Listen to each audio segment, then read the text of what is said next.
ఒక తండ్రి తన యొక్క అబ్బాయిని స్విమ్మింగ్ పూల్లోనికి తీసుకొని వెళ్ళి తక్కువగా లోతున్న దగ్గరికి ఆ అబ్బాయిని తీసుకొని వెళ్ళి ఒక స్విమ్మింగ్ సూట్ వేసి ఆ నీటిలో దిగి అతనికి ఎదురుగా నిలబడి, నానా రా, ఈత కొట్టుకుంటూ రా అని పిలిచాడు అనుకోండి. అప్పుడు ఆ పిల్లోడు నేను రాను, నేను వస్తే మునిగిపోతాను, నాకు ఈత రాదు, నాకు నీళ్ళంటే భయం అనే కారణాలు చెప్తూ నేను రాను రాను అని ఏడిస్తే ఎలా ఉంటుంది?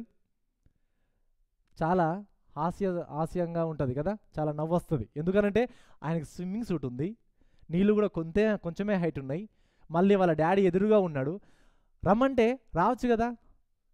కానీ రాలేనప్పుడు కొంచెం నవ్వు వస్తుంది, కొంచెం బాధ కూడా అనిపిస్తుంది, ఎందుకు వస్తలేడు, వెళ్ళొచ్చు కదా అని అనిపిస్తుంది.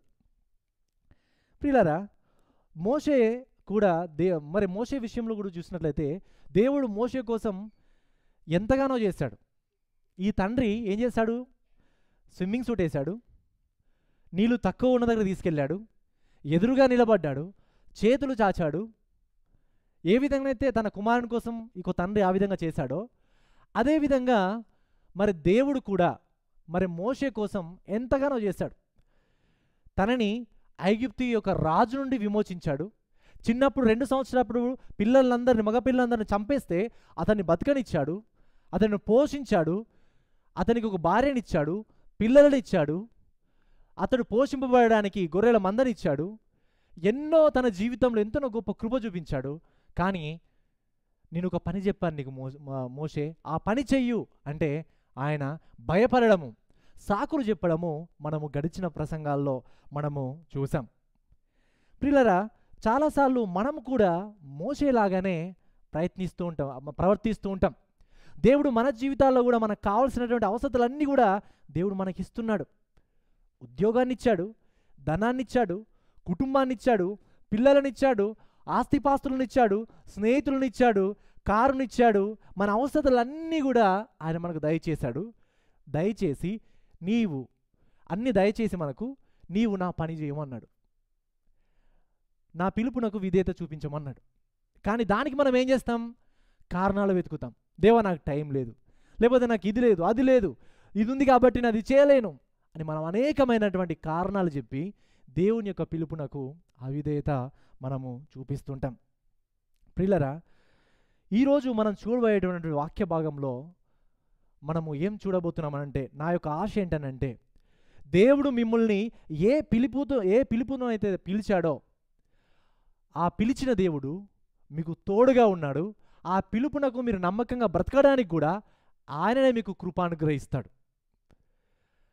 ఆయన మనకు తోడుగా ఉన్నాడు అనేటువంటి గొప్ప నిరీక్షణ కలిగి, గొప్ప ధైర్యం కలిగి దేవుడు మనల్ని అందరినీ పిలిచినటువంటి పిలుపుకు నమ్మకంగా బ్రతకడానికి ఈ ప్రసంగాన్ని మీకు తెలియజేస్తున్నాను. ప్రియులారా, చూడండి, నిర్గమకాండము 4వ అధ్యాయము 18 నుంచి 31 వచనాలు ఈరోజు చూడబోతున్నాం. నిర్గమకాండము 4వ అధ్యాయము 18 నుంచి 31 వచనాలు చూడండి. ఈ వచన భాగాల్లో చూసినట్లయితే ఏ పదంతో ప్రారంభమవుతున్నాయి? అటు తర్వాత అనేటువంటి పదముకు మనకేం తెలియజేస్తుంది? అటు తర్వాత అంటే ఎటు తర్వాత? ఏది జరిగిన తర్వాత? ఇంతకన్నా ముందు సంఘటన జరిగిన తర్వాత అటు తర్వాత అనే విషయాన్ని మనం చూస్తున్నాం. అటు తర్వాత అంటే ఇంతకన్నా ముందు ఏం జరిగింది? ఇశ్రాయేలుని ఐగుప్తు యొక్క బానిసత్వం నుంచి మోషే నువ్వు విడిపించాలి అని చెప్పినప్పుడు మోషే ఆ పిలుపును తప్పించుకోవడానికి కొన్ని సాకులు చెప్పాడు కదా. కొన్ని 5 కారణాలు చెప్పాడు అని చెప్పాం. 5 కారణాలు చెప్పి నేను చేయను అన్నట్టుగా తప్పించుకుంటున్నప్పుడు దేవుడు కొంచెం కోపపడి మరలా అతన్ని సరిచేశాడు అనే విషయాన్ని మనం చూసాం. అదేవిధంగా మోషే దేవుని యందు విశ్వాసం ఉంచడానికి, ఐగుప్తీయులు దేవుని యందు విశ్వాసం ఉంచడానికి, ఇశ్రాయేలులు దేవుని యందు విశ్వాసం ఉంచడానికి దేవుడు వారు ఎన్ని సూచక్రియలు చేశాడు? వారి ముందు దాదాపు ఎన్ని చేశాడు? అక్కడ 3 సూచక్రియలు కదా. అంటే 2 సూచక్రియలు ఆల్రెడీ చేశాడు, కానీ ఒక సూచక్రియ వారి ముందు చేయాలని చెప్పాడు కదా. ఈ 3 సూచక్రియలను ఇవ్వడం అనేది మనము గడిచిన ప్రసంగంలో మనం చూసాం. అయితే దేవుని యొక్క పిలుపును పాటించకుండా ఉండడానికి మోషే తనకున్నటువంటి కారణాలన్నీ చెప్పినా కూడా దేవుడు వదిలిపెట్టలేదు. లేదు, నువ్వెన్ని కారణాలు చెప్పినా మోషే నువ్వు తప్పకుండా ఈ పని చేయాలి. ఈ పని చేయడానికి నేను నీకు తోడుగా ఉండడం మాత్రమే కాదు, మీ సహోదరుడైనటువంటి అహరోను కూడా నీకు తోడుగా ఉంటాడు. నీ సహోదరుడైనటువంటి అహరోను నీకు బదులుగా మాట్లాడతాడు, కాబట్టి నువ్వు వెళ్ళాలి అని గట్టిగా చెప్పినప్పుడు అప్పుడు మోషే దేవుని యొక్క మాటకు విధేయత చూపించడం మనం ఇక్కడ చూస్తుంటాం. అప్పుడు దేవుని యొక్క మాటకు విధేయత చూపించి ముందుకెళ్ళడం అనేది మనం చూస్తుంటాం. ప్రియులారా, దేవుడు కూడా మనందరి జీవితాల్లో, మన క్రైస్తవుల మనందరి జీవితాల్లో ఒక ప్రత్యేకమైన పిలుపును కలిగి ఉన్నాడు. మనం చూసినట్లయితే ఈ లోకానికి మనం వెలుగుగా ఉండాలని దేవుడు కోరుకుంటున్నాడు. ఈ లోకానికి మనము ఉప్పుగా ఉండాలని దేవుడు కోరుకుంటున్నాడు. కానీ మనము మన పిలుపునకు తగినట్లుగా మనము బ్రతకడం లేదు. కానీ ప్రియులారా గమనించండి, ఈ పిలుపునకు మన నమ్మకంగా బ్రతకడానికి దేవుడు మనకు తోడుగా ఉన్నాడు, మనకు సహాయకులుగా సంఘాన్ని మనకు తోడుగానిచ్చాడు అనేటువంటి విషయాన్ని మనం తెలుసుకొని మనం మోషేలాగా ఇప్పుడు విధేయత చూపించాడు. ఈ సమయంలో మోషేలాగా మనం విధేయత చూపించాలి. మనం గమనించినట్లయితే ఈ ప్రసంగంలో మనం ఏం చూడబోతున్నట్టే మూడు ప్రాముఖ్యమైనటువంటి విషయాలను చూస్తున్నాం. దేవుని పిలుపును గురించి 3 ప్రత్యేకమైనటువంటి ప్రాముఖ్యమైనటువంటి విషయాలను మనం చూడబోతున్నాం. మొదటి ఏంటంటే దేవుని పిలుపునకు మోషే యొక్క విధేయత. చూడండి 18 నుంచి 20 వచనాలు. దేవుని పిలుపునకు మోషే యొక్క విధేయత. 18వ వచనం. అటు తర్వాత మోషే బయలుదేరి తన మామ అయిన యిత్రో యొద్దకు తిరిగి వెళ్ళి, సెలవైన ఎడల నేను ఐగుప్తులోనున్న నా బంధువుల యొద్దకు మరలా పోయి వారింక సజీవులై ఉన్నారేమో చూచెదనని అతనితో చెప్పగా, యిత్రో క్షేమముగా వెళ్ళుమని మోషేతో అనెను. గమనించండి, మోషే తన మామ అయిన యిత్రో దగ్గరికి వెళ్ళి ఏం చెప్పాడు? ఏమని చెప్పాడు? కారణం ఏం చెప్పాడు? ఐగుప్తులో నా బంధువుల యొద్దకు మరలా వెళ్ళి వాళ్ళు సజీవులై ఉన్నారో లేదో చూసేస్తానని చెప్పాడు. కానీ మోషే ఒక విషయం చెప్పలేదు. ఇక్కడ ఏం చెప్పలేదు? నేను ఐగుప్తులను ఇశ్రాయేలును ఐగుప్తు యొక్క బానిసత్వం నుంచి విడిపించడానికి దేవుడు నన్ను పిలిచాడు అని చెప్పలేదు. దేవుడు ఆ యొక్క పర్వతం మీద దేవుడు నాతో మాట్లాడాడు అని చెప్పలేదు. ఇవన్నీ విషయాలు కూడా ఏం చెప్పలేదు. ఎందుకు చెప్పలేదో మనకు తెలియదు. కానీ ఆ విషయాలు చెప్పలేదు. కానీ నా ప్రజలు ఇంకా సజీవులై ఉన్నారో లేదో నేను చూసేస్తాను అని చెప్పాడు. కానీ ఇక్కడ మోషేలో ఒక బాధ్యత మనం చూస్తాం. ఏంటి తెలుసా? ఒక బాధ్యత కలిగిన వ్యక్తి మోషే. ఎందుకు అంటే ఈ కుటుంబానికి యజమాని యిత్రో, ఇప్పుడు తన మామ. కాబట్టి తన మామకు చెప్పకుండా వెళ్ళేటప్పుడు తన మామకు చెప్పాడు, తన మామయ్యకు చెప్పాడు. ఈ యొక్క యిత్రో తన కుటుంబానికి యజమాని మాత్రమే కాదు, తనకు కూడా యజమానే. ఎందుకంటే ఆ మోషే మేపుతున్నటువంటి గొర్రెలు ఎవరి? మామయ్య. కాబట్టి తన యొక్క యజమాని కూడా ఒక విధంగా చెప్పాలంటే. కానీ మోషే చెప్పకుండా వెళ్ళలేదు. చెప్పి నేను ఇలా వెళ్ళాలనుకుంటున్నాను అని చెప్పి తన మామకు గౌరవం ఇచ్చాడు. అదేవిధంగా ఒక బాధ్యత కలిగి అక్కడ నడుచుకోవడం మనము చూస్తుంటాం. కానీ వాళ్ళ మామ కూడా నువ్వు వెళ్తే ఈ గొర్రెలు ఎవరు మేపుతారు? నువ్వు వెళ్తే మరి ఈ పనులన్నీ ఏమైపోతాయి? నువ్వు వెళ్ళకు, ఇక్కడే ఉండు అని అన్నాడా? లేదు. ఏమన్నాడు ఆయన చివరి మాటలు ఏమన్నాడు? క్షేమముగా వెళ్ళుమని మోషేతో అనెను. క్షేమముగా వెళ్ళిరాము, షలోం, నీకు సమాధానం కలుగును గాక, క్షేమముగా వెళ్ళిరా అని ఆయన చెప్పడం మనం చూస్తుంటాం. 19వ వచనంలో, అంతట యెహోవా నీ ప్రాణమును వెదికిన మనుషులందరూ చనిపోయిరి గనుక ఐగుప్తునకు తిరిగి వెళ్ళుమని మిద్యానులో మోషేతో చెప్పగా, మోషే తన భార్యను తన కుమారులను తీసుకొని గాడిద మీద నెక్కించుకొని ఐగుప్తునకు తిరిగి వెళ్ళెను. మోషే దేవుని కర్రెను తన చేత పట్టుకొని పోయెను. గమనించండి, దేవుడు మోషే పట్ల ఎంతో శ్రద్ధ కలిగి ఉండడం మనం చూస్తుంటాం. ఎంత శ్రద్ధ కలిగి ఉన్నాడంటే ఐగుప్తులో మోషేను చంపడానికి ప్రయత్నిస్తున్న వారు ఎవరైతే ఉన్నారో వాళ్ళు చనిపోయిన తర్వాతనే మోషేను మరలా తిరిగి పంపించాడు. మోషేను చంపడానికి ఐగుప్తులో ఎవరు ప్రయత్నిస్తున్నారు? ఫరో ఉన్నాడు, ఇంకా చాలా కొంతమంది ఆయన చుట్టువాళ్ళు ఉన్నారు. మోషే ఎప్పుడు వస్తాడా, ఎప్పుడు కనబడతాడా, ఎప్పుడు చంపేద్దామా అని వాళ్ళు వెయిట్ చేస్తున్న వాళ్ళు ఉన్నారు. కానీ వాళ్ళు చనిపోయారు. మోషేను చంపడానికి చూసిన వాళ్ళు చనిపోయారు కాబట్టి దేవుడు ఇప్పుడు వెళ్ళమంటున్నాడు, మార్గం సిద్ధం చేస్తున్నాడు. దేవుడు మోషే పట్ల శ్రద్ధ కలిగి ఉండడం మనం చూస్తుంటాం, ముందుగా ప్రిపేర్ చేయడము మనము ఇక్కడ చూస్తుంటాం. అదేవిధంగా మనం చూస్తే ఇక్కడ మోషే తన భార్యను తన కుమారులను అని ఉంది.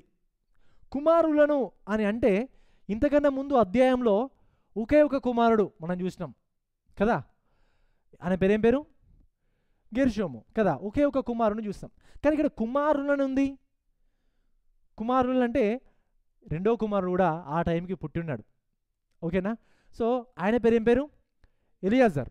సో ఇక్కడ ఇద్దరు పిల్లలు అక్కడ ఉండడం చూస్తాం, అందుకనే తన కుమారులను అని కూడా మనం ఇక్కడ చూస్తుంటాం ప్రియులారా. అంటే మోషే తన కుటుంబాన్ని తీసుకొని ఐగుప్తునకు తిరిగి వెళ్ళడం అనేది ఒక గొప్ప కార్యం. మోషే దేవుని యొక్క మాటకి విధేయత చూపించడం మనం చూస్తుంటాం ప్రియులారా. ఐగుప్తునకు వెళ్ళడం అనేది మామూలు విషయం కాదు. కుటుంబం తీసుకొని ఐగుప్తుకి వెళ్ళడం మామూలు విషయం కాదు. ఎందుకంటే ఐగుప్తులో ఆయన ఏం చేసి వచ్చిండు? చంపచ్చిండు. ఐగుప్తులో ఒక వ్యక్తిని చంపచ్చిండు కాబట్టి ఐగుప్తునకు వెళ్ళడం, తిరిగి వెళ్ళడం అనేది చాలా కష్టంతో కూడిన పని. అంత మాత్రమే కాదు, ఈయన వెళ్ళి అక్కడ బ్రతకడానికి వెళ్తుండా? అక్కడ ఉన్న ఫరోకి వ్యతిరేకంగా మాట్లాడి ధైర్యంగా నిలబడి నా ప్రజలను, ఇశ్రాయేలు ప్రజలను విడిపించుము అని మాట్లాడడానికి వెళ్తున్నాడు. ఆ సమయంలో మరి ఫరో ఏమైతో తెలియదు కదా, గొప్ప అధికార రాజు ఉన్నాడు. ఆ రాజుకు వ్యతిరేకంగా మాట్లాడమంటే మామూలు విషయం కాదు. కానీ మోషే ఇక్కడ విధేయత చూస్తాం. నేనేమైపోయినా పర్లేదు, నా కుటుంబం ఇప్పుడు ఏమైనా పర్లేదు, దేవుడి యొక్క మాటకు విధేయత చూపిస్తానని విధేయత కలిగి మోషే మరలా తిరిగి తన కుటుంబాన్ని తీసుకొని తిరిగి ఐగుప్తునకు వెళ్ళడం అనేది ఒక సాహసంతో కూడినటువంటి పని. కానీ తాను దేవుని కొరకు, దేవుని యొక్క పిలుపు కొరకు ఆయన ముందుకు వెళ్ళడం అనేది మనం ఇక్కడ చూస్తుంటాం ప్రియులారా. చూస్తే ఇక్కడ మరలా ఈ వచనంలో ఏమని ఉంటుంది? ఈ వచనంలో మనం చూస్తే మోషే దేవుని కర్రను తన చేత పట్టుకొని పోయాను. ఇంతకన్నా ముందు వచనాల్లో ఈ కర్ర ఎవరిదని ఉంది కదా, మోషే. ఇక్కడ మనం చూస్తే ఇంతకన్నా ముందు మోషే దేవుని కర్రను తన చేత పట్టుకొని పోయాను ఉంది కదా. ఇంతకన్నా ముందు ఈ కర్ర ఎవరిది కాదు, ఇంతకన్నా ముందు మోషేది కర్ర కదా. ఇప్పుడు మోషే దేవుని కర్రను చేత పట్టుకొని పోయాను అంటే కర్ర అనేది అంతకన్నా ముందు ఒక విషయం చెప్పాను. కర్ర అనేది ఏం తెలియజేస్తుంది? గుర్తింపు కదా. ఇది నా కర్ర అంటే ఇది నేను మోషేను, ఇది నాది అని ఒక గుర్తింపు తెలియజేస్తుంది. ఎమరేట్ సైడ్ అని చెప్పాను కదా లాస్ట్ టైం. కానీ ఇప్పుడు ఇక్కడ దేవుని కర్ర, అది దేవుని కర్రగా పిలువబడుతుంది. అంటే మోషే కూడా తనను తాను గుర్తింపబడడానికి ఇష్టం లేదు, అది దేవుని కర్ర. ఈ మాటలు రాసింది ఎవరు? మోషే. కానీ మోషేలో విధేయత చూడండి, హంబుల్నెస్ చూడండి, ఆయన గుర్తింపే, అది ఆయన కర్రనే. కానీ ఇప్పుడు ఇది దేవుని కర్ర అని మాట్లాడుతున్నాడు ఆయన కదా. సో ఆయన విధేయత, ఒక గుర్తింపు అంటే నీ గుర్తింపబడిన అవసరం లేదు, ఏదో నేనే గొప్పవాణి కాదు అనేటువంటి యాటిట్యూడ్, అనే గుణలక్షణం కూడా ఆయనలో మనం చూస్తుంటాం ప్రియులరా. సో ఈ విధంగా దేవుని కర్రను ఆయన చేతబట్టుకొని వెళ్ళాడు. ఒక గొప్ప ధైర్యం కలిగి, నిరీక్షణ కలిగి, దేవుడు నాకు తోడుగా ఉన్నాడు అనేటువంటి నిరీక్షణ కలిగి ఐగుప్తునకు ఆయన తిరిగి వెళ్ళడం మనం చూస్తుంటాం ప్రియులారా. నిజంగా దేవుడు మనకు తోడుగా ఉంటాడు. దేవుని పని చేయాలంటే దేవుడు మనకు తోడుగా ఉంటాడు. దేవుని పని చేయడానికి గొప్ప ధైర్యం మనకి ఏంటనంటే దేవుడు మనకు తోడుగా ఉన్నాడనేటువంటి గొప్ప సత్యం ప్రియులారా. నేను దేవుని కృపను బట్టి 12 సంవత్సరాలప్పుడు దేవుని యొక్క కృపను బట్టి రక్షింపబడ్డాను. అప్పటి నుంచి నాకు దేవుడు నా హృదయంలో గొప్ప భారం పెట్టాడు. సువార్త పట్ల, సువార్త ప్రకటించాలి, సంఘాలు మరి బలపడాలి అనేటువంటి చిన్నప్పటి నుంచే నాకు ఎంతో గొప్ప ఆశ ఉండేది. నాకు చిన్న పెద్ద పని అనకుండా ప్రతి పని ఏది పడితే, చేపలేయడం నుంచి చర్చ్ బిల్డింగ్ కడగడం నుంచి ప్రతి పని ఏది పడితే అది చేసేవాడిని చిన్నప్పటి నుంచి. దాన్ని బట్టి దేవుడు సండే స్కూల్ టీచర్గా అవకాశం ఇచ్చాడు. తర్వాత కొన్ని రోజులు నమ్మకంగా ఉండడం బట్టి యూత్ లీడర్గా, తర్వాత కొన్ని రోజులు నమ్మకంగా ఉండడం బట్టి ప్రకటించే వాళ్ళం. సో ఇవన్నీ ఎందుకు నేను చెప్తున్నట్టే నా గురించి గొప్పగా చెప్పుకోవడానికి కాదు, కానీ ఈ పనులన్నీ నేను చేసేటప్పుడు నాలో ఒక భయం, ఇది నేను చేయగలుగుతానా, అసలు నేను చేస్తానా, అసలు ఇది నాతో అవుద్దా అనేటువంటి గొప్ప భయం ఉండేది నాకు. కానీ దేవుడు నాకు నేర్పించినటువంటి ఒక గొప్ప సత్యం ఏంటనంటే ఒకటి, ఇది చేసేది నేను కాదు, దేవుడే. కానీ నేనేం చేయాలి అంటే ఆయనకు దగ్గరగా ఉండాలంతే. నాకు మాట్లాడడానికి ఎబిలిటీస్ లేవు, నేను ఈ పరిచర్య చేయడానికి నాకు శక్తి సామర్థ్యత లేవు, ఈ అనాథ పిల్లలందరినీ కూడా పోగు చేసి వాళ్ళని చూసుకోవాలంటే అంత ఓపిక నాకు లేదు, అన్ని డబ్బులు కూడా నాకు లేవు. కానీ ఇవన్నీ ఎట్లా జరగాలి పరిచర్య అని ఆలోచించేవాడిని, నేను కొంచెం భయపడేవాడిని. తర్వాత ఇది జరుగుతుందా అని ఆలోచించేవాడిని. కానీ దేవుడైతే ఆ పరిచర్యలో నాకు గొప్ప సత్యాన్ని నేర్పించాడు. ఏంటనంటే, నువ్వు నాకు దగ్గరగా ఉండు అంతే, నేను ఎట్లా వాడుకుంటాను అట్లా వాడుకుంటాను అని దేవుడు నాకు గొప్ప విషయాన్ని నేర్పించాడు. ప్రియులారా, నిజంగా దేవునికి God doesn't wants hour abilities, he wants hour availability. దేవునికి మన యొక్క శక్తి సామర్థ్యతలు అవసరం లేదు, కానీ మనం ఆయనకు దగ్గర ఉండడమే అది మనకు అవసరం. దేవుడు మనము ఆయనకు దగ్గర ఉండాలి ఆయన కోరుకుంటున్నాడు. మన శక్తి సామర్థ్యతలు, మన టాలెంట్స్ అవసరం లేదు ఆయనకి. నువ్వు ఆయనకు దగ్గరగా ఉంటే ఆయననే మీకు శక్తి సామర్థ్యతలను ఇచ్చి ఆయన బలంగా వాడుకుంటాడు. ఇది నేను చేయలేను మీరు అనుకోకండి, ఇది నాతో కాదు అని మీరు అనుకోకండి. నన్నే దేవుడు వాడుకుంటానంటే మిమ్మల్ని తప్పకుండా దేవుడు వాడుకుంటాడు. ప్రియులారా, మరి నిజంగా దేవునికి దగ్గర ఉంటే జీవితాలు ఎంత గొప్పగా మారతాయో అనేదానికి నేనే ఒక సాక్షిగా మీ ముందు నిలబడుతున్నాను. ప్రియులారా, మీరు అనుకోకండి నాకు మాటలు మాట్లాడరాదు, నాకు ఎబిలిటీస్ లేవు, నాకు టాలెంట్స్ లేవు, నాకు ఏం చేయరాదు పరిచర్యలు అని అనుకోకండి. ఒకటి, దేవునికి దగ్గరగా ఉండండి, నమ్మకంగా ఉండండి. దగ్గరగా ఉండడం అంటే మీ పరిశుద్ధతను మీరు కాపాడుకుంటూ అనుదినం దేవునితో సావాసం చేస్తూ ఉండండి. చూడండి, ఇంకా ముందున్న సంవత్సరాల్లో దేవుడు మిమ్మల్ని ఎక్కడ నిలబెడతాడో, ఒక గొప్ప స్థితిలో ఆయన మిమ్మల్ని నిలబెడతాడు. ప్రియులారా, ఇక ఈ విషయము మనం మోషే నుంచి మనం నేర్చుకోగలుగుతాం. మోషే ఒకప్పుడు అంటే సాకులు చెప్పినప్పటికీ ఇప్పుడు దేవుడు నాకు తోడుగా ఉన్నాడు, దేవుని కొరకు నేను చేస్తాను అనేటువంటి గొప్ప ధైర్యం కలిగి ఐగుప్తునకు వెళ్ళడం అనేది మనము చూస్తుంటాం. ప్రియులారా, అంటే దేవుని యొక్క పని చేయాలంటే దేవునికి మనం దగ్గరగా ఉండాలి. అంత మాత్రమే కాదు, మనం దేవుని దగ్గరగా ఉండడం కాదు, మనం దేవునికి దగ్గర ఉండడానికి కారణం ఏంటి తెలుసా? ఆయన మనకు దగ్గర ఉన్నాడు కాబట్టి, ఆయన మనకు తోడుగా ఉన్నాడు కాబట్టి మనం ఆయనకు దగ్గరగా ఉంటున్నాం. ఆ విషయాన్ని తెలుసుకోవాలి మనం. ఆ తండ్రి మన పక్కనే ఉన్నాడు, కానీ మనం గ్రహించలేకపోతున్నాం. ఆయన మనకు ఇప్పుడు మనం చెప్పాను కదా, ఆ స్విమ్మింగ్ పూల్లో చెప్పాను కదా, ఆ స్విమ్మింగ్ పూల్లో తండ్రి ఎదురుగానే ఉన్నాడు, రా రా అని అంటున్నాడు, కానీ ఆ పిల్లోడు భయపడుతున్నాడు రాలేక కదా. ప్రియులారా, మనందరి జీవితాల్లో దేవుడు మనకు తోడుగా ఉన్నాడు, మనతో పాటు ఉన్నాడు. ఆయన పిలుపు నీ జీవితంలో ఏదైతే ఉందో అది నమ్మకంగా నెరవేర్చాలని దేవుడు ఆశిస్తున్నాడు. ప్రియులారా, కాబట్టి నమ్మకంగా ఆయన దగ్గరగా ఉండండి, ఎందుకంటే ఆయన మీ దగ్గరగా ఉన్నాడు కాబట్టి. ఇది మొదటి విషయం. రెండవది చూడండి, దేవుని పిలుపునకు మోషే యొక్క సిద్ధపాటు. దేవుని పిలుపునకు మోషే యొక్క సిద్ధపాటు 21 నుంచి 26 వచనాల్లో మనం ఈ మాటను చూస్తుంటాం. 21 వచనం, అప్పుడు యెహోవా మోషేతో ఇట్లనెను, నీవు ఐగుప్తునందు తిరిగి చేరిన తర్వాత చేయుటకు నేను నీకు ఇచ్చిన మహత్కార్యములన్నీయు ఫరో ఎదుట చేయవలెను సుమి. అయితే నేను అతని హృదయమును కఠినపరిచెదను, అతడు ఈ జనులను పోనీయడు. ఇది చాలా కఠినమైనటువంటి ప్యాసేజ్. ఇది అర్థం చేసుకోవడం చాలా కష్టం, కానీ అర్థం చేసుకోవడానికి ప్రయత్నించండి.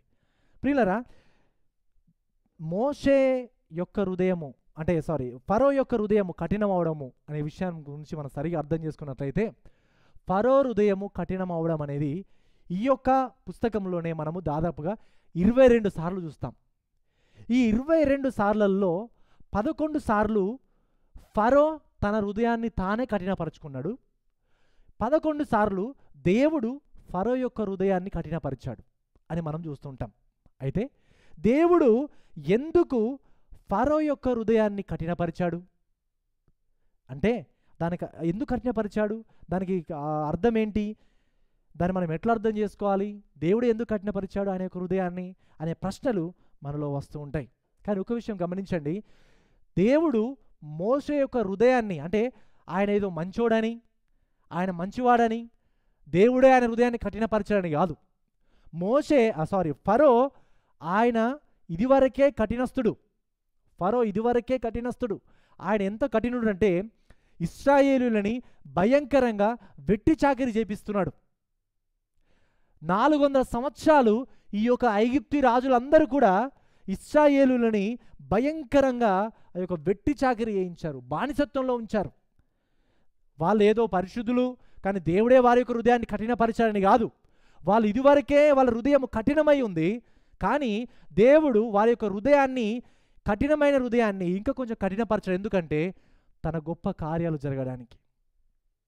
ఐగుప్తీయులు, ఇశ్రాయేలీయులు దేవుడు అంటే దేవుని తెలుసుకోవడానికి, దేవుని యొక్క శక్తిని తెలుసుకోవడానికి, ఆ సూచక్రియలు జరగడానికి, ఆ సూచక్రియల ద్వారా అనేకులు ఆయనందు విశ్వాసం ఉంచడానికి దేవుడు ఫరో యొక్క హృదయాన్ని కఠినపరచడం అనేది మనం ఇక్కడ చూస్తుంటాం ప్రియులారా. అయితే మనం చూసినట్లయితే సామెతలు 21వ అధ్యాయం 1వ వచనంలో చూస్తే ఈ విధంగా ఉంది: యెహోవా చేతిలో రాజు హృదయము నీటి కాలువల వలెనున్నది, ఆయన చిత్తవృత్తి చొప్పున దానిని త్రింపును. అంటే యెహోవా చేతిలోనే రాజు హృదయము ఉన్నది అనే విషయాన్ని మనం చూస్తుంటాం. సామెతలు 20:24లో ఒకని నడతలు యెహోవా వశము, తనకు సంభవింపబోవునది ఎట్లుండునో తెలుసుకొనగలవాడు ఒకడు ఎట్లు తెలుసుకొనగలడు అని చెప్తున్నాడు. చూడండి, ఒకరి నడతలు యెహోవా వశము అంటే మన యొక్క ఆలోచనలు కానీ, మన యొక్క పనులు కానీ, మన యొక్క నడతలు అన్నీ కూడా యెహోవా వశమై ఉన్నాయి అని చెప్తున్నాడు. అదేవిధంగా నిర్గమకాండము 7వ అధ్యాయం 3 నుంచి 5 వచనాలు చూస్తే, అయితే నేను ఫరో హృదయమును కఠినపరచి ఐగుప్తు దేశములో నా సూచక క్రియలను, నా మహత్కార్యములను విస్తరింపజేసేదను. ఫరో మీ మాట వినడు గాని నేను నా చెయ్యి ఐగుప్తు మీద వేసి గొప్ప తీర్పుల చేత నా సేనలను, ఇశ్రాయేలీయులైన నా ఆ ప్రజలను ఐగుప్తు దేశంలో నుండి వెలుపలికి రప్పించెదను. 5వ వచనం చూడండి, నేను ఐగుప్తు మీద నా చేయి చాపి ఇశ్రాయేలీయులను వారి మధ్య నుండి రప్పింపగానే, ఇది ప్రాముఖ్యం, నేను యెహోవానని, చూడండి ఎందుకు కఠినపరిచాడో, నేను యెహోవానని ఐగుప్తీయులు తెలుసుకొందురనెను. ప్రియులారా, దేవుడు ఫరో యొక్క హృదయాన్ని ఎందుకు కఠినపరిచాడంటే, ఐగుప్తీయులు కానీ అక్కడ ఉన్న వాళ్ళందరూ కూడా కానీ యెహోవా దేవుడే, ఆయన నిజమైన దేవుడు అని తెలుసుకోవడానికి ఈ యొక్క ఫరో యొక్క హృదయం కఠినపరచడం మనం చూస్తుంటాం. దేవుడు ఎందుకు ఫరో యొక్క హృదయాన్ని కఠినపరచడం, ఎందుకు ఐగుప్తీయులను అనేకమైన మరి శిక్షల గుండా ఎందుకు బాధించడం, ఎందుకు అని మనం అనుకోవచ్చు. కానీ మొదటిగా మనం గమనించినట్లయితే ప్రియులారా, దాదాపుగా ఇంతకుముందు చెప్పినట్టుగా ఈ యొక్క ఫరో చాలా క్రూరుడు, కఠినుడు. 1.5 మిలియన్ ఇశ్రాయేలు ప్రజల్ని దాదాపుగా 400 సంవత్సరాలుగా ఈ రాజులందరూ కూడా, ఫరోలు, భయంకరమైన వేదనని వారికి కలగజేశారు. మన రోమీయులకు రాసిన పత్రిక 9వ అధ్యాయం 16 నుంచి 20 వచనాలు చూస్తే చాలా క్లియర్గా రాసి ఉంటుంది ఎందుకు కఠినపరిచాడు. కాగా పొందగోరు వాని వలనైనను ప్రయాసపడు వాని వలనైనను కాదు గాని కరుణించు దేవుని వలననే అగును. మరియు లేఖనము ఫరోతో ఈలాగు చెప్పెను, నేను నీయందు నా బలము చూపుటకు నా నామము, చూడండి గమనించండి చాలా ప్రాముఖ్యం, నీయందు నా బలము చూపుటకును నా నామము భూలోకమందందట ప్రచురమగుటకును అందుచేతనే నిన్ను నియమించితిని. కావున ఆయన ఎవరిని కరుణింపగోరునో వానిని కరుణించును, ఎవరిని కఠినపరచగోరునో వానిని కఠినపరచును. అట్లయితే ఆయన చిత్తమును ఎదిరింపగలవాడెవడు? ఆయన ఇకను ఆ నేరము మోపనేలా అని నీవు నాతో చెప్పుదురు. అవును గాని ఓ మనుషుడా, దేవునికి ఎదురు చెప్పుటకు నీవెవడవు? నన్నెందుకీలాగు చేసితివని రూపింపబడినది రూపించిన వానితో చెప్పునా అని అంటున్నాడు.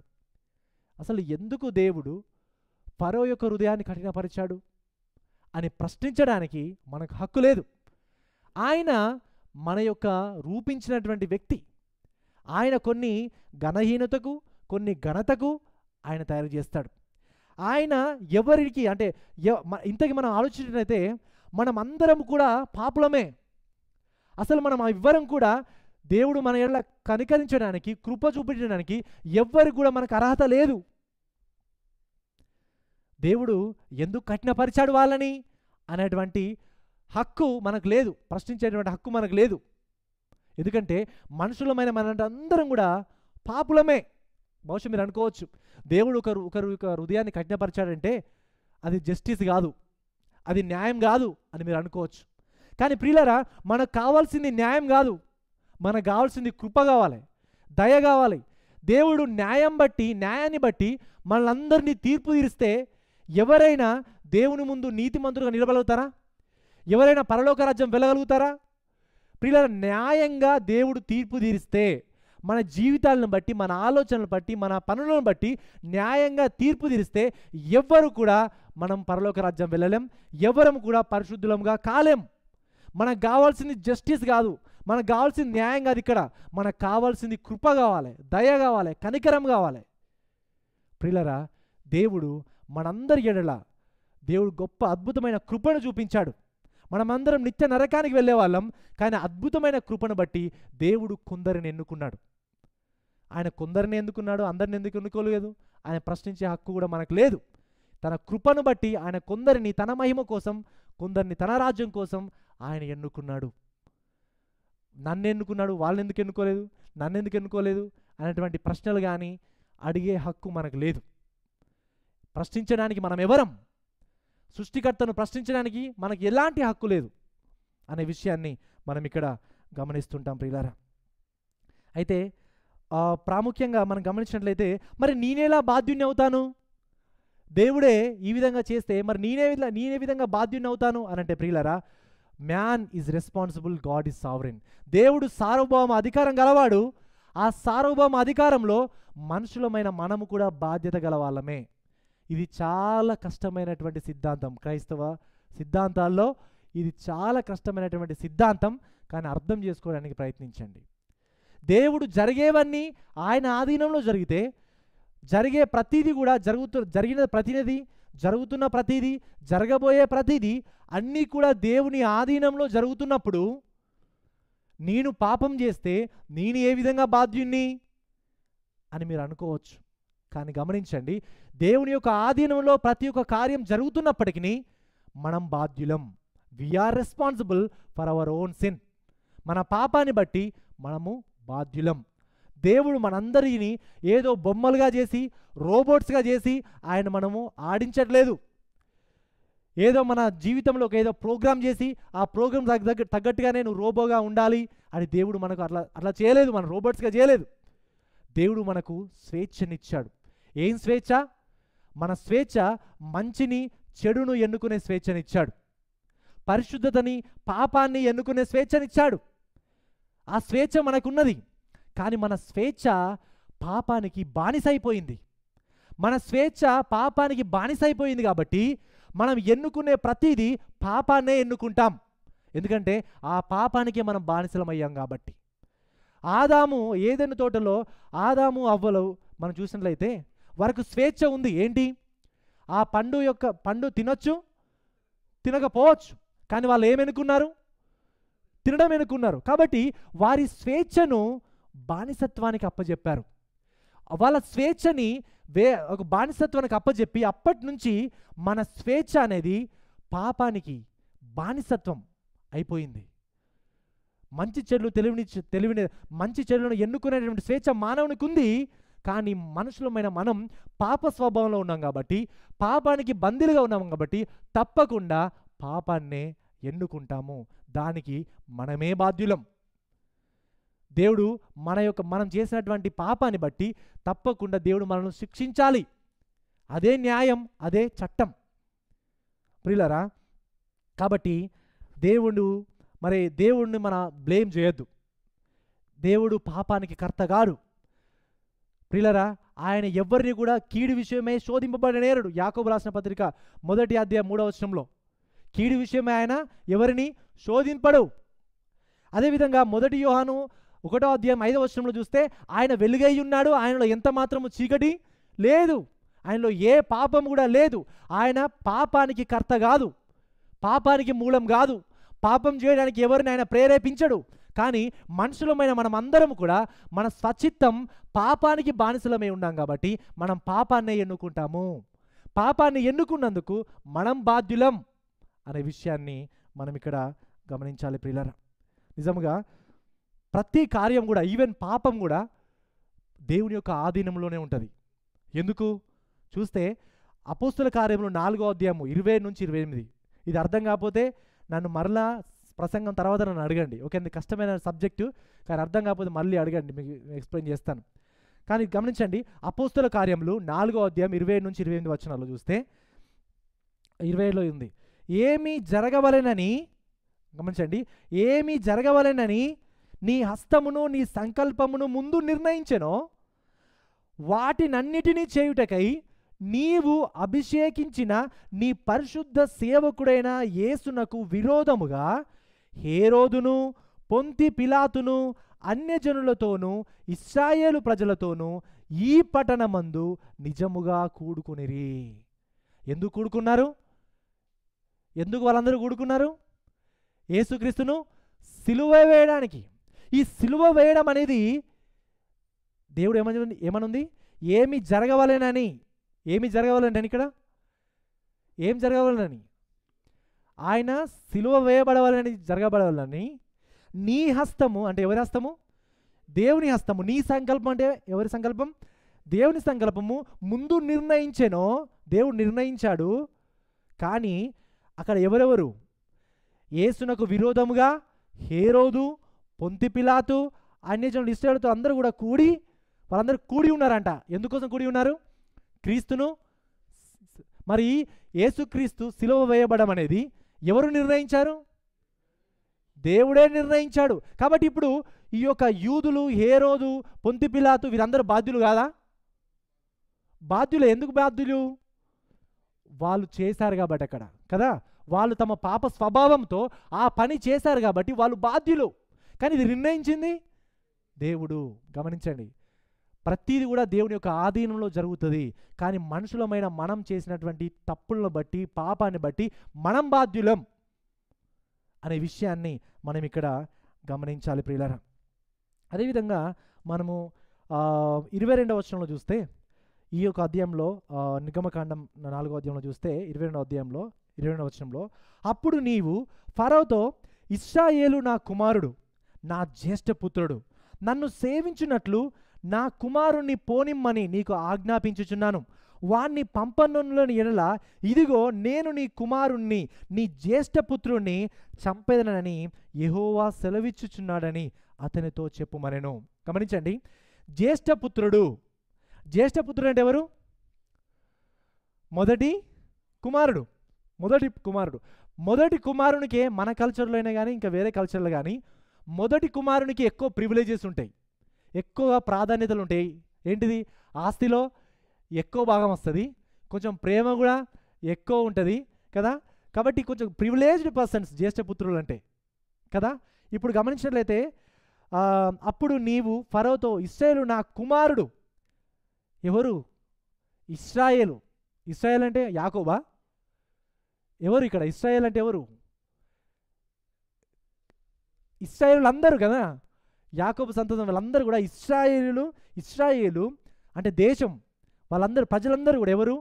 నా కుమారుడు, నా జ్యేష్ఠపుత్రుడు అని చెప్తున్నారు. నా మొదటి సంతానం, నన్ను సేవించినట్లు నా కుమారుణ్ణి పోనిమ్మని నీకు ఆజ్ఞాపించుచున్నాను. గమనించండి, ఇక్కడ జ్యేష్ఠపుత్రుడు అనేది చాలా ప్రాముఖ్యమైనటువంటి విషయం. అంటే ఇక్కడ జ్యేష్ఠపుత్రుడు అనేది ఫరో ఏమనుకునేవాడంటే, ఉన్నటువంటి దేవతలందరికీ, దేవుళ్ళందరికీ నేనే జ్యేష్ఠపుత్రుణ్ణి అని ఫరో యొక్క అవగాహన. ఐగుప్తుల యొక్క ఫరోలందరూ కూడా ఏమనుకుంటారంటే, నేను దేవుని కుమారుణ్ణి, నేను దేవుళ్ళ యొక్క మొదటి జ్యేష్ఠపుత్రుణ్ణి అని ఫరో అనుకుంటారు వాళ్ళు ఆ ఐగుప్తు దేశానికి. కానీ ఇక్కడ దేవుడు ఏమన్నాడు? నా జ్యేష్ఠపుత్రుడు నువ్వు కాదు. నా జ్యేష్ఠపుత్రుడు ఎవరు? ఇశ్రాయేలు ప్రజలు నా జ్యేష్ఠపుత్రుడు అని తన యొక్క ఆలోచన విధానాన్ని ఆయన మార్చివేశాడు అక్కడ. కాబట్టి ఇప్పుడు మోషే యొక్క ఫరో యొక్క ఆ యొక్క ఆలోచన విధానం మన తలకిందులైపోయింది.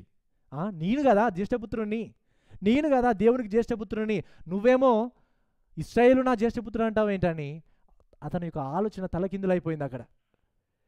అదేవిధంగా మనం గమనించినట్లయితే చూడండి,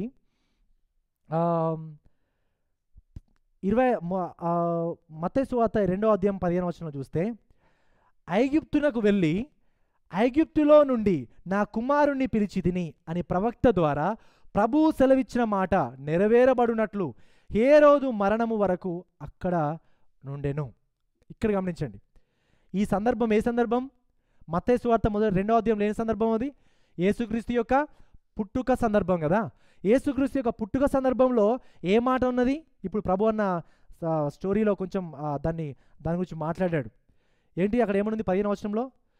ఐగుప్తునకు వెళ్ళి ఐగుప్తులో నుండి నా కుమారుని పిలిచి తిని అని ప్రవక్త ద్వారా ప్రభువు సెలవిచ్చిన మాట నెరవేరబడినట్లు. ఇక్కడ దేవుని యొక్క కుమారుడు ఎవరు? ఆ సమయంలో దేవుని యొక్క కుమారుడు ఎవరని ఉంది? ఇశ్రాయేలు ఉంది. కానీ ఇక్కడ ఆ వాగ్దానం ఎక్కడ నెరవేరింది? ప్రభు అయిన యేసుక్రీస్తు వారిలో నా కుమారుని పిలిచి తిని అని ఇక్కడ నెరవేరిందని చెప్పి. అంటే నూతన ఇశ్రాయేలు ఎవరు? ప్రభు అయిన యేసుక్రీస్తు వారు అనేటువంటి విషయాన్ని మనం ఇక్కడ చూస్తుంటాం. ప్రియులారా, ఈ విధంగా మనం గమనించినట్లయితే 24వ వచనంలో చూస్తే, 24వ వచనంలో అతడు పోవు మార్గమున సత్రములో యెహోవా అతనిని ఎదుర్కొని అతనిని చంపజూడగా. చాలా షాకింగ్ స్టేట్మెంట్. ఎప్పుడైనా మీరు నిర్గమకాండం చదువుతున్నప్పుడు దేవుడు మోషేను చంపజూశాడు అని మీరు చూసారా? చదివారా ఇంతవరకు? చాలా తక్కువ మంది దీన్ని గమనించి ఉంటారు చదువుతున్నప్పుడు. కానీ గమనించండి, మోషేను దేవుడు చంపజూచాడంట. ఎక్కడ? సత్రంలో యెహోవా అతనిని ఎదుర్కొని అతన్ని చంపజూచాడంట. మనకు అర్థం కాదు అసలు. మోషేకు గొప్ప పని అప్పచెప్పిండు. ఏం పని? ఐగుప్తీయుల దేశంలో నుంచి ఇశ్రాయేలులని విమోచించాలి. అది గొప్ప పని. ఆ పని జరిగిందా? జరగలేదు. మోషే సాకులు చెప్పిండు కొన్ని. అయినప్పటికీ దేవుడు వదిలిపెట్టిండా? దేవుడు వదిలిపెట్టలే. ఇంకా ఆయన ప్రోత్సహించి నువ్వు వెళ్ళాలి వెళ్ళాలి అని చెప్పి ఆయన ప్రోత్సహించిండు. అంతగా ప్రోత్సహించినాడు, మళ్ళీ ఎందుకు చంపాలనుకున్నాడు మోషేను కదా? అసలు ఎందుకు చంపాలనుకున్నాడు? చాలా షాకింగ్గా మనకు అనిపిస్తుంది. ప్రియులారా, యాక్చువల్లీ ఈ యొక్క మాట హీబ్రూలో ఈ యొక్క చంపజూచింది మోషేనా లేకపోతే అతని యొక్క కుమారున్నా అనేటువంటి గొప్ప, అంటే క్రైస్తవ వేదాంతులు 2 విషయాలు నమ్ముతారు అన్నట్టు. ఒకటి, మొదటిగా మోషేని కావచ్చు లేకపోతే కుమారుని కావచ్చు అని అంటారు. కానీ క్లియర్గా లేదు మోషేనే చంపజూచాడని. 2 విధాలుగా మనం అర్థం చేసుకోవచ్చు ఇక్కడ హీబ్రూలో మనం చూసినట్లయితే. కానీ ఎక్కువనైతే మోషేనే చంపజూచాడు అని చాలామంది క్రైస్తవ వేదాంతులు నమ్ముతూ ఉంటారు.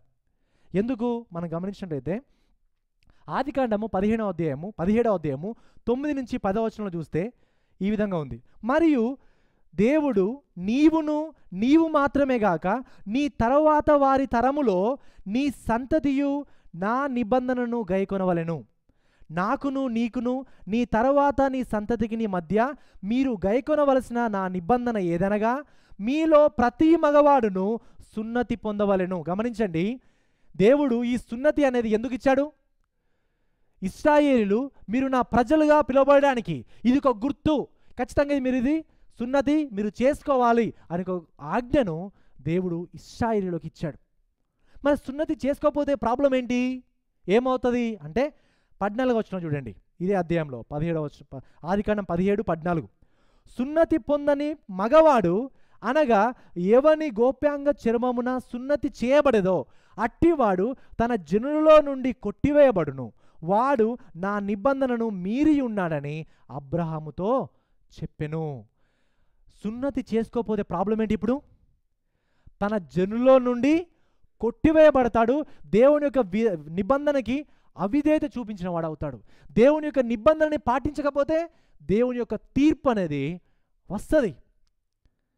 కానీ గమనించండి, ఇప్పుడు దేవుడు అబ్రహామునకు ఆజ్ఞాపించినటువంటి మాటలు ఇశ్రాయేలందరికీ కూడా వర్తిస్తాయి. కాబట్టి ఇశ్రాయేలందరూ కూడా సున్నతి చేసుకోవాలి, అది ప్రాముఖ్యం. మరి మోషే ఎవరు?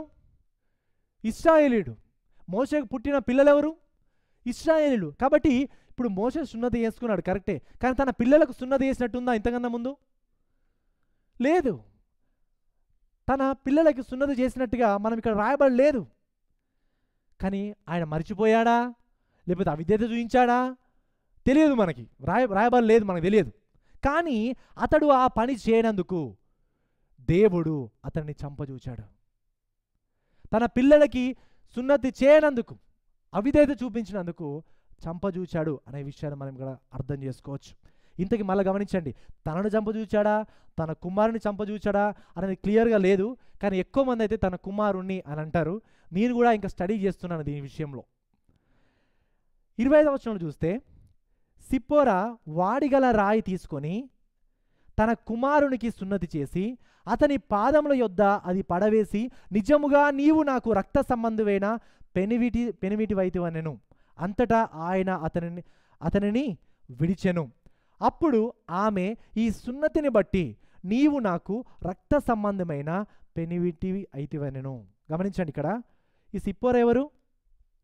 మోషే యొక్క భార్య. ఆమె ఏం చేసింది? తెలివిగా ప్రవర్తించి వెంటనే ఆమె ఒక వాడిగల రాయి తీసుకొని తన కుమారునికి సున్నతి చేసింది. వెంటనే తొందరగా ఆ సమస్య ఏర్పడింది, కానీ వెంటనే ఈ యొక్క పని చేయడం అనేది ఆమెను మనం చూస్తుంటాం. అంటే తన భర్త విఫలమయ్యాడు, కానీ తన భార్య వెంటనే రియాక్ట్ అయ్యి ఆ సమస్యకు పరిష్కారం ఏంటి, ఆ పరిష్కారం ఇదే కాబట్టి పరిష్కారం చేస్తాను అని ముందుకు వచ్చి ఆ పరిష్కారం చేసింది. ముందుగా వాళ్ళు తిట్టుకోలేదు. సిప్పోరాచి, ఏ మోషే, నువ్వు ఇంకా మా కుటుంబానికి నాయకునివి, నువ్వు ఇంకా సున్నతి చేయవా, నువ్వు ఇశ్రాయేలునివి, నువ్వు సున్నతి చేయలేదు, నీ వల్లే దేవుడిని చంపజూచాడు అని వాళ్ళు గొడవ పెట్టుకోలే.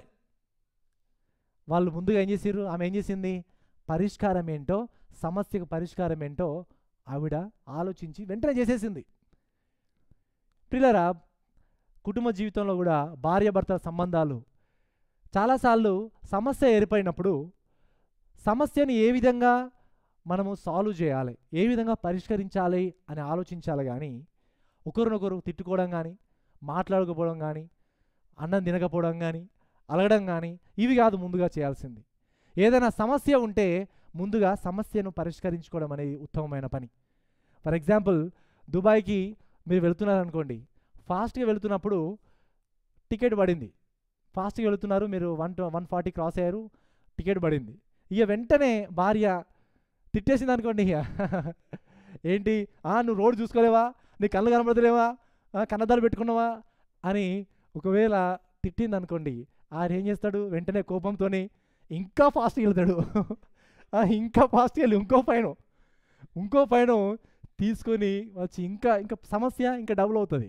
బహుశా పాస్టర్ గారికి శాండ్రా అట్లా వేసినట్టుంది, అందుకనే అట్లా అంటున్నారు అనుకోకండి. శాండ్రా మంచి ఆమె, అట్లా ఏమన్నదు. సో అయితే అలా ఏం చేయలేదు. కానీ ఏదైనా సమస్యలు ఎదురవుతున్నప్పుడైతే మనం ఇంకా ఒకరినొకరు తిట్టుకోవడం వల్ల సమస్య అక్కడ పరిష్కారం కాదు. సమస్య ఏర్పడినప్పుడు దాన్ని ఏ విధంగా సాల్వ్ చేయాలి అనేటువంటి పరిష్కారం గురించి ఆలోచించి తర్వాత మనము ముందుకెళ్ళాలి. ఇప్పుడు ఇక్కడ కూడా ఆవిడ ముందుగా సమస్యను తెలుసుకొని వెంటనే ఆమె సొల్యూషన్ ఆలోచించి వెంటనే చేసేసింది. ప్రియులారా, అదేవిధంగా మనము ఇక్కడ గమనించిన ఇంకో విషయం ఏంటంటే, ఎవరైనా సరే, మీ భార్యనైనా భర్త అయినా దేవుని యొక్క వాక్యానికి అవిధేయత చూపించినప్పుడు, నా భర్తనే కదా, నా భార్యనే కదా, ఏం కాదులే అని ఆ పాపాన్ని వెనకేసుకోవడం కాదు. పిల్లరా, మీ భార్యనైనా భర్త అయినా వాక్యానికి అవిధేయత చూపించినప్పుడు, వాక్యానికి వ్యతిరేకంగా వెళుతున్నప్పుడు వారిని సరిచేయాలి, ప్రేమతో వారిని సరిచేయాలి. కానీ నా భార్యనే కదా, నా భర్తనే కదా అని వాళ్ళు పాపం చేస్తున్నా వాళ్ళని కవర్ చేయకూడదు. ప్రేమ చూపించాలి, కానీ వాళ్ళ పాపం చేస్తున్నప్పుడు ప్రేమతో వారిని సరిచేయాలి. అది ఒక విషయాన్ని కూడా మనం ఇక్కడ గమనించవచ్చు. ఇక్కడ వాళ్ళ భార్య ముందుగా నేను చెబితే ఏమని అనుకుంటాడు కావచ్చు అని అనుకోలే, ఆమె వెంటనే చేసేసింది ఆ కార్యాన్ని. ఓకేనా? తర్వాత ఇంకొక విషయం ఏంటంటే, ఎందుకు యాక్చువల్లీ ఇశ్రాయేలీయులను విడిపించడానికి మార్గ మధ్యలో ఉన్నప్పుడే దేవుడు ఎందుకు ఇక్కడ చంపేయాలనుకున్నాడు? ముందుగానే చంపేయచ్చు అక్కడ ఉన్నప్పుడే. ఈ ఆలోచన అంటే ఆయన సనుగుతున్నప్పుడే, ఆయన సాకులు చెప్తున్నప్పుడే మోషేని చంపేయచ్చు కదా. ఎందుకంటే 2 కారణాలు ఉన్నాయి చంపేయడానికి. ఒకటి ఏంటిది? వాళ్ళ పిల్లలకు సున్నతి చేయలేడు. రెండోది, ఈయన బాగా సనుగుతున్నాడు, బాగా సాకులు చెప్తున్నాడు, ఈయన బాగా ఎక్స్ట్రాలు చెప్తున్నాడు, ఆయన అక్కడనే చంపేయచ్చు. కానీ ఎందుకు దేవుడు ఈ సమయంలోనే, ఆయన ఐగుప్తునకు వెళుతున్నప్పుడు ఆ సమయంలోనే ఎందుకు మోషేను చంపజూచాడు? ఎందుకు ఈ విధంగా చేయాలనుకున్నాడు అంటే, ప్రియులారా, దేవుని ప్రజలను నడిపించాలంటే ముందుగా మన కుటుంబాన్ని సరిగా నడిపించాలి. దేవుని యొక్క ప్రజలను, దేవుని యొక్క సంఘాన్ని మనం చూసుకోవాలంటే మొదటిగా మన సొంత కుటుంబాన్ని సరిగా చూసుకోవాలి. మన సొంత కుటుంబాన్ని సరిగా చూసుకోలేని నీవు దేవుని యొక్క సంఘాన్ని ఏ విధంగా చూసుకుంటావు కదా? మన కుటుంబాన్ని సరిగా పరిపాలన చేసుకుని నీవు సంఘ కుటుంబాన్ని ఏ విధంగా పరిపాలన చేయగలుగుతాం మనం కదా? అందుకనే దేవుడు మోషేకు ఈ యొక్క పాఠాన్ని నేర్పించాడు. నీవు అవిధేయత చూపించావు అని ఆ అవిధేయత గురించి అతన్ని తెలియజేసేట్టుగా ఈ యొక్క విషయాన్ని చేశాడు ప్రియులారా. సో ఇక్కడ ఆయన ఈ యొక్క విషయాన్ని నేర్చుకోగలిగాడు. తర్వాత చివరిగా మూడో విషయం చూద్దాం మనం. దేవుని పిలుపునకు మోషేకు సహాయం. దేవుని యొక్క పిలుపునకు మోషేకు సహాయం. ఇక్కడ గమనించండి, దేవుడు మోషేను పిలిచి నువ్వు ఒక్కడవే వెళ్ళు అని చెప్పలే. ఏమని చెప్పిండు? నేను నీకు తోడుగా ఉంటాను, నేను మాత్రమే కాదు నీ యొక్క అన్న కూడా నీకు తోడుగా ఉంటాడు అని కూడా సాయం చేశాడు, హెల్ప్ చేశాడు. చూడండి 27వ వచనం. మరియు ఎవరైనా చదవండి 27 నుంచి 31.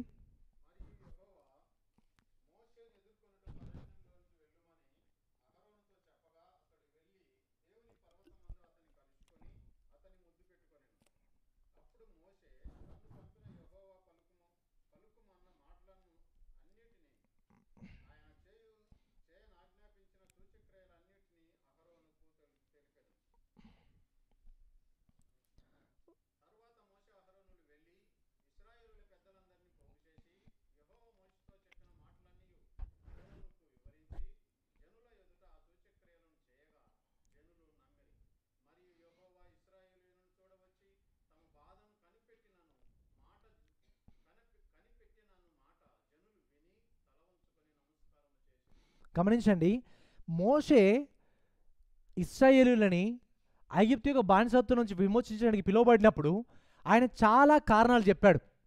కారణాలు చెప్పిన తర్వాత కూడా దేవుడు అతనికి తోడుగా ఉండడం, అతనికి వాగ్దానం ఇవ్వడం, అతనికి సూచక్రియలు ఇవ్వడం, ఈ సూచక్రియలను బట్టి వాళ్ళు నమ్ముతారు అని ముందుగానే చెప్పడం మనం గడిచిన వారంలో చూసాం కదా. చూడండి, లాస్ట్ ప్రసంగంలో మనం చూసినప్పుడు ఆయన ముందుగానే చెప్పాడు, నీ పెద్దలు వింటారు, నీ ప్రజలు కూడా వింటారు అని చెప్పాడు. కానీ ఇక్కడ ఏం చేశారు? వాళ్ళు విన్నారు. 30వ వచనం చూడండి. యెహోవా మోషేతో చెప్పిన మాటలన్నీ అహరోను వివరించి జనుల ఎదుట ఆ సూచక క్రియలను చేయగా జనులు నమ్మిరి. అంతకన్నా ముందు పెద్దలు కూడా 29వ వచనంలో పెద్దలు కూడా నమ్మారు, విన్నారు. ప్రియులారా, ఈ విధంగా మనం గమనించినట్లయితే దేవుడు ముందుగా వాగ్దానం చేశాడు, నీకు తోడుగా ఉంటానన్నాడు, నువ్వు పలకబోయే మాటలను నీ నోట నా మాటలు పెడతానన్నాడు, నీకు తోడుగా అహరోను ఉంటానన్నాడు. ఇవన్నీ వాగ్దానం చేశాడు. ఆ వాగ్దాన ప్రకారమే ఇక్కడ నెరవేరడం మనం చూస్తుంటాం. దేవుడి యొక్క మాట ప్రజలు విన్నారు, జనులు విన్నారు, అక్కడున్న పెద్దలు కూడా వినడము మనం ఇక్కడ చూస్తుంటాం. ప్రియులారా, చూడండి, దేవుని యొక్క నమ్మకత్వం చాలా గొప్పది. దేవుడు వాగ్దానం చేశాడు, ఆ వాగ్దానాన్ని ఆయన ఇక్కడ నిలబెట్టుకోవడం మనం చూస్తుంటాం. ప్రియులారా, చూడండి, జనులు దేవుని యొక్క మాటకు విధేయత చూపించడం మాత్రమే కాదు, ఏం చేశారంట? దేవునికి చివరి వచనంలో ఏమనుంది? తల వంచి నమస్కారము చేసిరి. మోషే అది ఎక్స్పెక్ట్ చేయలే. వాళ్ళు వినరు కావచ్చు అనుకున్నాడు. ఎందుకు తెలుసా? ముందుగానే మోషేను చాలాసార్లు రిజెక్ట్ చేసిర్రు. మోషేను ఇశ్రాయేలు కూడా చాలాసార్లు రిజెక్ట్ చేస్తుంటారు. ఇక ముందు కూడా చాలాసార్లు రిజెక్ట్ చేసిర్రు. ఎందుకంటే ఆయన భయం ఏంటంటే, మొదటిగా దేవుడు వెళ్ళమన్నప్పుడు ఆ యొక్క ఫరో నా మాట వినడన్నాడా, లేకపోతే నా జనులు నా మాట వినరన్నాడా? నా జనులు నా మాట వినరు అని అన్నాడు. ఆయన భయం అది. కానీ ఇక్కడ దేవుడు అద్భుత రీతిగా తన జనులు ఆయన యందు విశ్వాసం ఉంచారు. అంత మాత్రమే కాదు, వాళ్ళు దేవుని ఆరాధించారు, నమస్కారం చేశారు, మోకరించి నమస్కారం చేశారు. పిల్లలు గమనించండి, దేవుని యొక్క వాక్యంలో నిజంగా శక్తి ఉంటుంది. దేవుని యొక్క వాక్యంలో నిజంగా దేవుని యొక్క వాక్యం మన జీవితాలను మార్చేది. ఎంత కఠినులైనా సరే, ఎంత క్రూరులైనా సరే వారిని వాక్యము సరిచేస్తుంది. ఎంత పాపులైనా సరే వారిని దేవుని యొక్క వాక్యము మారుస్తుంది. ప్రియులారా, నిజం గమనించండి, దేవుని యొక్క పిలుపునకు మోషే మొదటిగా అవిధేయత చూపించాడు. కానీ తర్వాత దేవుడు నాకు తోడుగా ఉన్నాడని తెలుసుకొని గ్రహించి ధైర్యంతో ముందుకెళ్తున్నప్పుడు దేవుని యొక్క నమ్మకత్వాన్ని మోషే గ్రహించగలిగాడు, చూడగలిగాడు. దేవుడు ముందుగానే చెప్పాడు, నా ప్రజలు వింటారని. నా ప్రజలు విన్నారు. నా పెద్దలు వింటారని చెప్పాడు. నా పెద్దలు కూడా విన్నారు.